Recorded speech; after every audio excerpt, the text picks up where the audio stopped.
Salve, salve, aluno da Positivo Soluções Didáticas. Aqui, professor Rodrigo Viller de Arte, para a gente corrigir o seu simulado Enem da terceira série.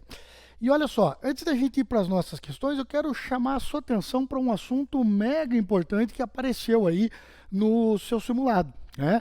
O assunto mais top, ao meu ver, né, nesse simulado aqui, é exatamente isso que a gente vai chamar de pós-impressionismo.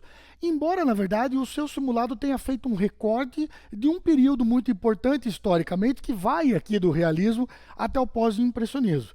Vem comigo aqui para a gente entender primeiro, né, o que acontece antes do pós-impressionismo, para a gente entender, né, como que se dá aquilo que é solicitado nas questões de número 3 e número 4 do seu simulado aí. A terceira e a quarta questões são aquelas que vão tratar diretamente, então, aí do pós-impressionismo. Né?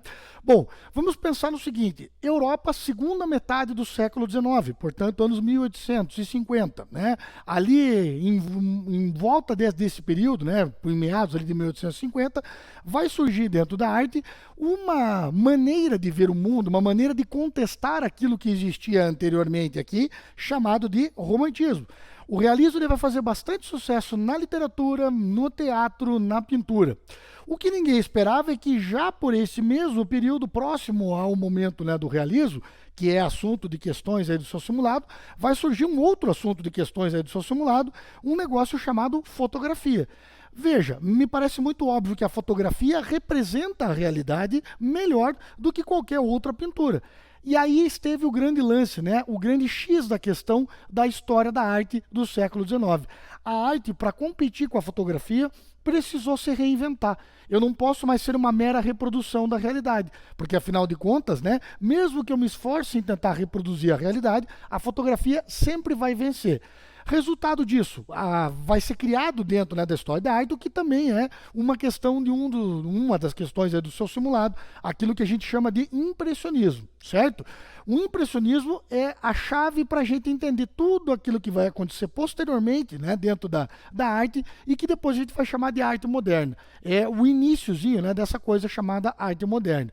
Vários artistas vão tomar contato com essa forma de impressionismo e logo após, né, terem sido impressionistas, vão pedalar em busca de estilos próprios numa situação que nós vamos chamar então de pós-impressionismo. Então veja, né, como é fácil a gente entender que o pós-impressionismo ele é posterior ao impressionismo. Né? É claro que o pós-impressionismo, então, ao nascer logo depois do impressionismo, vai trazer toda essa carga aqui junto com ele também. Certo? Agora, nós temos que pensar o seguinte, né? O pós-impressionismo, ele é um conjunto de tendências que vai acontecer posteriormente ao impressionismo, mas ele não é uma escola propriamente dita. Ele não é um movimento organizado, certo? Então nós vamos ver que por trás, né, desse movimento aqui, cada um desses artistas que eu já enumerei aqui, e que aliás vão aparecer nas duas questões que tratam, né, do pós-impressionismo aí no seu simulado, vão para caminhos diferentes. O que é que eles vão ter em comum e que vai permitir que a gente coloque todos eles dentro desse mesmo balaio chamado pós-impressionismo? Basicamente três coisas. Então lembre-se disso, né? Ele não é um movimento organizado, mas ele vai primar aqui por três coisas. Primeiro, ele vai ser uma forma de pintar que se afasta do realismo e do impressionismo.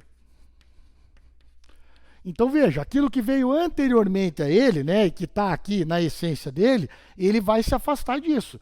Então, na verdade, a ideia não é pintar como os impressionistas pintavam, muito menos como os realistas pintavam, beleza? É isso que vai caracterizar aí em comum a arte desses quatro caras aqui, tá? Outra coisa, é um movimento de muita cor. Então, talvez podemos dizer que é o triunfo, a vitória, então, da cor. Né? Essa ideia de como é feita uma pintura nesse momento aqui, né, ela sempre vai beber dentro, então, aí, né, do colorido. A pintura desses quatro caras aqui sempre vai ser muito expressiva nesse sentido aí. Né? E, já que a gente está falando de expressão, né, outra coisa que marca e caracteriza, né, a pintura desses quatro caras aqui é aquilo que a gente vai chamar de pincelada expressiva. E o que eu quero dizer com isso? Que a pincelada passa a ser analisada dentro da arte também. Eu não vou analisar somente o desenho, eu não vou analisar a perspectiva, a luz, a sombra, eu vou analisar também a maneira como esse artista pintou. Eu sei que a pincelada dele, então, é uma forma de expressão. E nesse sentido aí, não vai ter ninguém para mostrar melhor para a gente, né, o que é uma pincelada expressiva, do que o primeiro nome que aparece ali em cima, né, o desse holandês chamado Vincent van Gogh. Esse cara se expressou de uma forma tão característica com a pincelada dele, que certamente eu estou falando dele agora e você já está lembrando daquelas pinceladas mais ou menos circulares, né? Da Noite Estrelada, você já está lembrando dos vários autorretratos que ele pintou, sempre com aquela pincelada que parece em movimento, né? Era tão expressiva a pincelada do Van Gogh que alguns anos depois, nessa virada do século XIX para o século XX, o Van Gogh vai dar origem àquela vanguarda, aquela escola artística que a gente vai chamar de expressionismo. Professor, quer dizer então que o Van Gogh é expressionista? Não, eu não disse isso. Eu estou dizendo que a forma de se expressar por meio da pincelada deu origem ao que a gente chama de expressionismo. Beleza? Da mesma maneira que o Cézanne, outro cidadão que aparece aí, então, né, no seu simulado, também com os estudos geométricos que ele fez dentro da pintura, vai dar origem à vanguarda, à escola artística que vai nascer no começo do século XX, chamada de cubismo. Ah, então quer dizer que o Cézanne era cubista? Não, mais uma vez, eu não disse isso. Eu estou querendo dizer que com os estudos que ele fez dentro da arte, ele acabou dando origem à forma de arte depois, lá do Braque, do Picasso, né, dos cubistas, já no começo do século XX, certo? Veja que nós temos mais dois nomes que também aparecem aí, né, no seu simulado, o do Gauguin, Paul Gauguin, francês, super amigo do Van Gogh, e que também vai acabar abandonando a vida que tinha na França para se mudar para o Tahiti em busca da verdadeira essência da arte.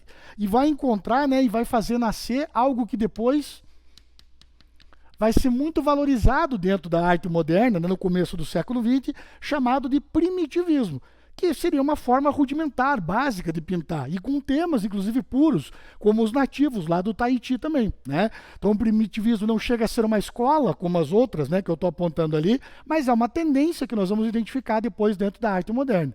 E ainda para encerrar, nós temos o Seurat, que aparece no exclusivo, né, numa questão sua aí também, que vai dar origem a uma escola, na verdade, a qual só ele e o Paul Signac, né, dois caras vão fazer parte aí, que a gente vai chamar de pontilismo. Algo que os alunos em geral adoram, né, fazer, que é formar uma imagem então maior, né, por meio de vários pontinhos de tinta pequenos. Perceba como isso também é uma pincelada expressiva, é uma forma de se expressar por meio de um ponto, que é o que vai colocar o Seurat dentro dessa galera aqui também, certo? Então lembre-se disso, né? O pós-impressionismo é um assunto super quente, não é à toa que ele esteve em duas questões aí, né, então, do seu simulado, que não se trata de um movimento organizado, né? Trata-se de tendências, então, que esses quatro artistas ali, talvez até mais um ou outro desse momento ali, vão desenvolver também, mas que possuem em comum, então, essas três características aqui. O afastamento, então, lá do realismo e do impressionismo, o triunfo, a vitória da cor, né, a coloração, então, exagerada, né, e caprichada que esses caras vão dar para as obras de arte deles, e uma forma de pincelar o quadro, uma forma de pintar, que também é uma forma de expressão, beleza? Pós-impressionismo, um assunto top que você não pode deixar de ir, né? Você não pode deixar de saber ao ir aí para os vestibulares e para o Enem quando você for fazer essa prova, beleza? Espero que ele esteja aí na sua cabeça. Valeu!